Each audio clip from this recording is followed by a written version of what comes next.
जगतसिंहपुर जिलार सदर मार्कंडपुर बड़बागठारे माँ सर्वांग सुंदरी मंदिर प्रांगण में जीवेदया फाउंडेशन पक्षरु 79तम स्वाधीनता दिवस पालित हो जाइछि।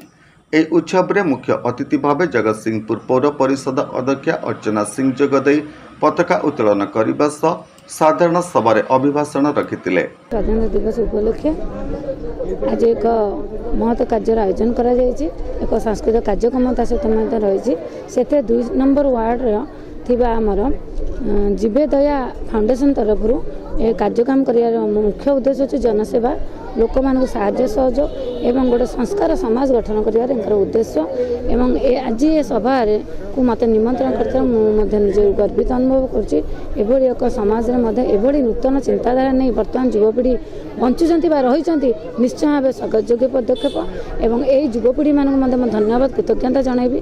निश्चय भाव युवपीढ़ी मान चेष्टा करे उद्यम जारी रखिए ए समाज सुनार समाज हम एवं प्रत्येक कार्य लोक मान गरीब लोक मान साहाय्य सहयोग मिल पार एवं समाज अति अन्य मानक मध्य समाजसेवी अक्षय कुमार पात्र, आईनजीवी त्रिलोचन साहू, डॉक्टर सुब्रत लेंका प्रमुख जोगदे जीवेदया फाउंडेशन एभली प्रयास को उच्च प्रशंसा करथिले। नमस्कार, मु लिपिका आपण मानकु स्वागत करछि नुआ रूपरे होली टीवी ओडिया। होली टीवी ओडिया सहित जोड़िया पय आपण माने लाइक करंतु, सब्सक्राइब करंतु, शेयर करंतु।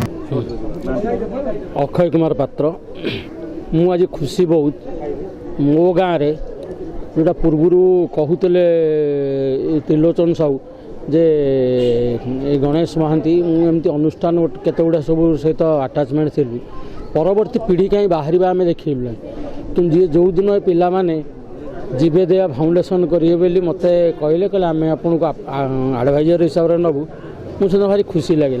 ये खुशी लगे जे किछि पिला पदा को आसिले समाजर मंगल करने मोर एतिकी प्रार्थना मानू जदिबा रास्ताटा कंटकित जदिबा रास्ताटा बहुत दुर्गम किंतु पिला माने पारिए बेले मोर आशा अच्छी निश्चित 100% ये संस्था ये अनुष्ठान आगू आगू माड़ी चलो भगवान का प्रार्थना से उत्तरोत्तर उन्नति हो।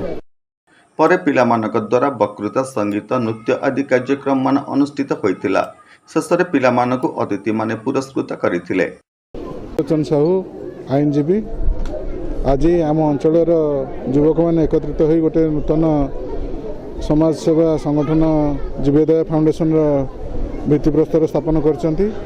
ए अंचल विभिन्न मौलिक समस्या तथा जो सब समस्या रही से गुड़ाकर निराकरण निमंते समस्त युवबंधु एकत्रित होकर जो संगठन प्रतिष्ठा करछंती गोटे महत्व उद्देश्य नहीं प्रतिष्ठा करछंती एवं स्वाधीनता दिवस रे सेमानकर ए जो कार्यक्रम जो आयोजन करछंती ता निश्चित भाव स्वागत योग्य एवं आगामी दिन में से जो उद्देश्य रखिक संगठन प्रतिष्ठा करछंती ता सफल रूपायन हो मो तरफ जी संभव मु साहाय्य सहयोग करी तथा तांकर आगामी भविष्य शुभेच्छा जनाई रहुछि। शेषरे सांस्कृतिक कार्यक्रम अनुष्ठित होइतिला।